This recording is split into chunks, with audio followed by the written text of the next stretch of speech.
துவார பாலகர் சிலைகளின் கவசத்திற்கு தங்க முலாம் பூசியது குறித்து விரிவான விசாரணை கோரி கேரள உயர்நீதிமன்றத்தை அணுக உள்ளதாக திருவிதாங்கூர் தேவஸ்தான வாரிய தலைவர் தெரிவித்துள்ளார். சபரிமலை ஐயப்பன் கோவிலில் தங்க தகடுகள் பதிக்க வேண்டும் என்று கடந்த 30 வருடங்களுக்கு முன் திருவிதாங்கூர் தேவசம் போர்டு தீர்மானித்தது. இதுகுறித்து அறிந்த பெங்களூருவைச் சேர்ந்த பிரபல தொழிலதிபர் விஜய் மல்லையா 1998ஆம் ஆண்டு 30.300 கிலோ தங்கம், 1900 கிலோ செம்பு நன்கொடையாக வழங்கினார். இதனையடுத்து கூரை, நடை, கதவு, முன்புறமுள்ள 2 துவாரபாலகர் சிலைகள் உள்ளிட்ட பகுதிகளில் தங்க தகடுகள் பதிக்கப்பட்டன.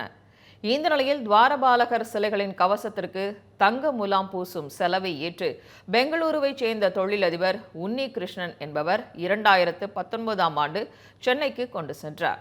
அண்மையில் அந்த கவசங்களின் அடிப்பீடம் காணாமல் போனதாக அவர் தெரிவித்த நிலையில் அவை உன்னி கிருஷ்ணனின் சகோதரி வீட்டில் இருந்து மீட்கப்பட்டது.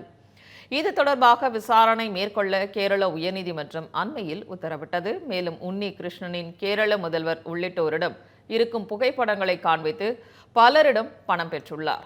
இந்த விவகாரம் தொடர்பாக பேசிய தேவஸ்தானம் தலைவர் PS பிரசாந்த் 1998 முதல் 2025ஆம் ஆண்டு வரை துவாரபாலகர் சிலைகளின் கவசத்திற்கு தங்க முலாம் பூசப்பட்டது தொடர்பாக விரிவான விசாரணை கோரி கேரள உயர்நீதிமன்றத்தை அணுக உள்ளதாக கூறியுள்ளார்.